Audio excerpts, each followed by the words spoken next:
Joining me to discuss this and more is Sophie Ellsworth of The Australian. Sophie, I don't know if you've seen this picture doing the rounds on social media. It's of Jesus dressed as a Hamas terrorist, suggesting that if Jesus was around, he'd be fighting against the Israelis. What's interesting to me is that if anyone dared to draw a picture of Muhammad, well, you just wouldn't, would you? So it's not only historically inaccurate, and it's not only the appropriation of a religious figure, but just the sheer hypocrisy of it. Oh, look, James, great to be with you tonight. Look, I thought Christmas was off limits. I thought this time of year was pretty sacred and it didn't need to be weaponised like this. I have seen that imagery going around on social media, which I think is really disappointing. And just what you said in your editorial, the goings-on in the lead up to Christmas, the weaponising of Christmas, making this, a political game, really, I think is really disgraceful. And it should be such a special time for so many people around the world to be putting up these sort of images at this time of year. I think is pretty offensive to a lot of people, James, and it's totally unacceptable, whatever your views are when it comes to religion. Yeah, absolutely. And speaking of Christmas protests, the fallout from the Carols by Candlelight protest continues, with police now investigating whether or not the anti-Israel activists who got up on stage during the Melbourne Carols performance may have had inside help to get on stage.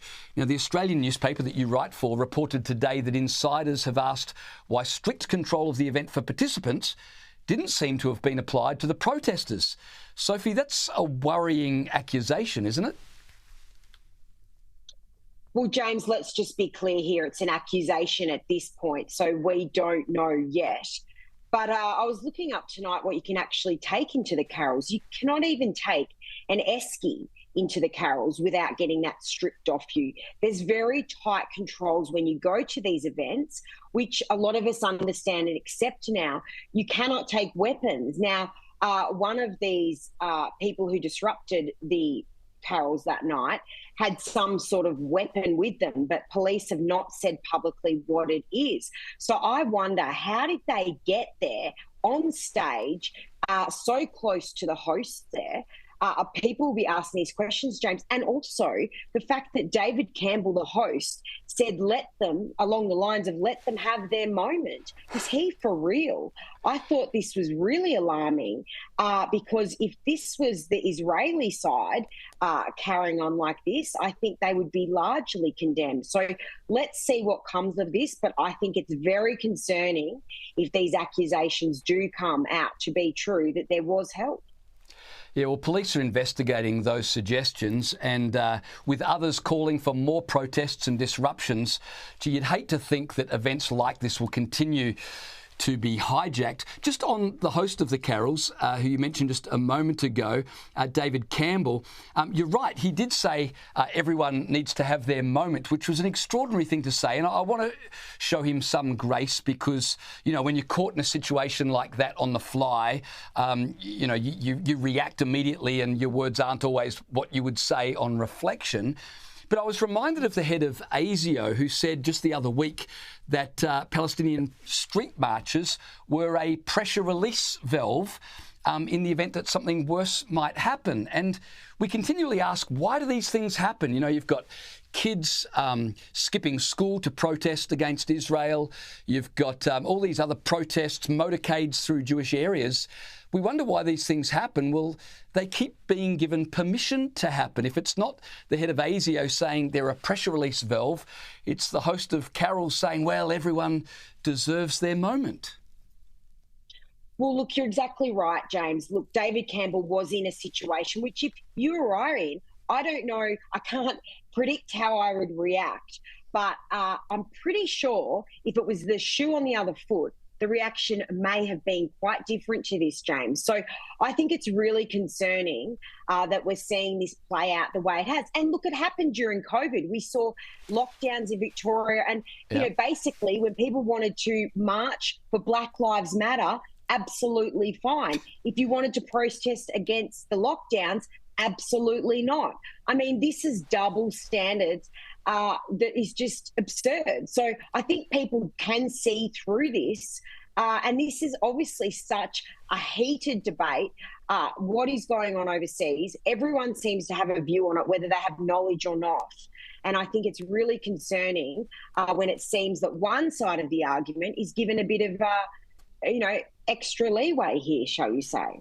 Another comment I wanted to ask you about from the Carol's host, David Campbell. He told the national television audience during the protest, well, we are in Melbourne, as if that explained the protest. Now, you're a Melbourne girl. What do you think he meant by that? Oh, look, I mean, I don't want to, try and read his mind, but what is he saying that this is acceptable? Look, some pretty crazy stuff goes on in Melbourne. I don't think Melbourne is the city that it once was. It's a place a lot of us want to get out of at this time of the year. But when you see things like that unfold at what is meant to be such a special occasion, carols by candlelight, a celebration with very young children, ahead of Christmas, to be trashed like that and trashed on national TV is a disappointment for all, I think. Well, Melbourne does have the AFL, so there are some good redeeming qualities. And you, of course, Sophie, for Melbourne. Let's skip topics because the storms have been a huge issue, obviously, over Christmas.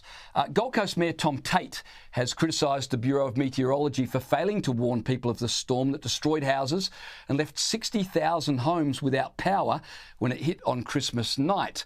Now, he says the Bureau sent people communication at 9 p.m, warning that a wild storm would hit the Gold Coast at 8:45 p.m. We'll be talking to BOM about what's going on regarding warning, because we can't warn people unless they gave us the data, and that part of it is not good enough. What do you think about that for a lot of residents who didn't get that notice that this storm is going to hit? I think it's unforgivable. So we've got to sort it that it doesn't happen again. Now, this comes just days after the Bureau received criticism for failing to predict flooding in Cairns as a result of Cyclone Jasper. A lot of people find it difficult to understand how the Bureau can warn of sea level rises 100 years from now, but not a storm or flooding 24 hours in advance. Well, James, if I'd to make light of a pretty serious situation, I'd say, well, better late than never for sending out the alert.